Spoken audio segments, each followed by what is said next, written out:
to a quickie, a lunch box quickie. I'm the self-proclaimed Emperor of Awesome, Bradley Beaton, the host of Nerd Positive and Lunch Break Reviews. This is a lunch break review quickie, a condensed version of the full podcast. I'm going to go over the best good and bad reviews I can find based on title alone, and I'm going to try to do it in about 5 minutes or less, not to waste any of your precious time. Today, it is The Penguin, Episode 4, Centani. I know you watched it. I haven't yet, but I will, especially after reading some of these reviews. It's I can't wait. I love this show. Penguin is now beating the Joker. Crazy. But anyway, if you know, you know. This is directed by, episode 4 is directed by Craig Zobel, written by John McCutcheon, something like that. And the main stars of the show is Colin Farrell, Kristen Milotti, God, she's good in it, Renzi Feliz, Marie Botha, Kenzie Gray in this episode. This episode did air on the 13th of October, so Sunday night, and I'm currently recording this on the 14th. The show, as of right now, is sitting at an 8.8 on IMDb. The episode alone has a 9.6 out of 10. And on Rotten Tomatoes, it's got a 94% on the tomato meter and an 89% of the popcorn meter used to be the audience score. So everything's really good. Everything is really good. So quick synopsis of the show. Confronting the events that turned her into the Hangman and led to a decade-long fighting for survival in Arkham, Sophia makes plans for a move for a more hopeful future. Can't wait, but let's go ahead and see what people are thinking about. This is a bad review.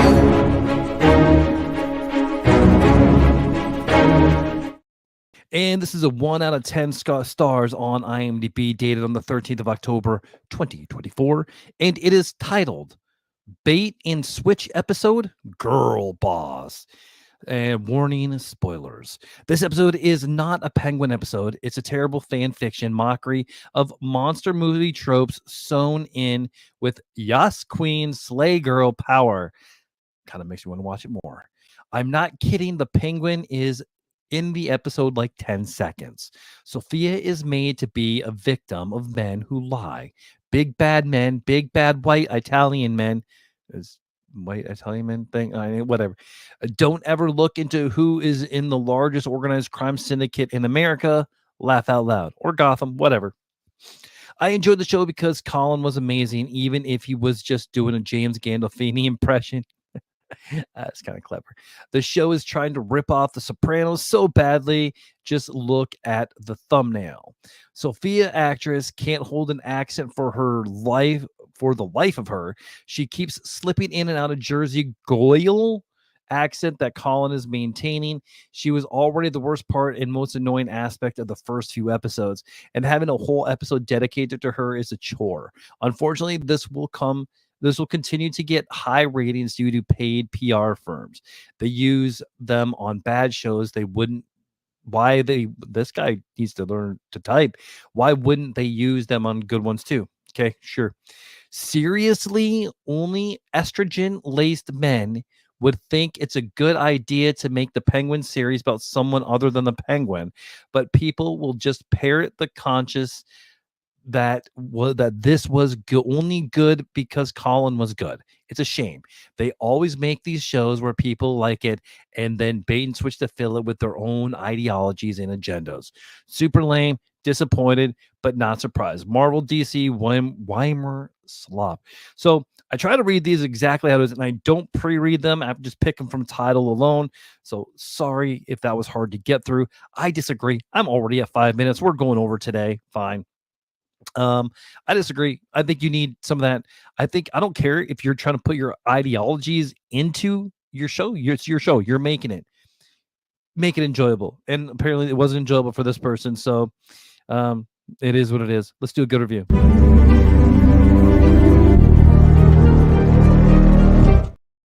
This is a 10 out of 10 from the 13th of October, and this is called Remarkable. Very intense for a DC property. Warning, spoilers. This episode is chilling to watch.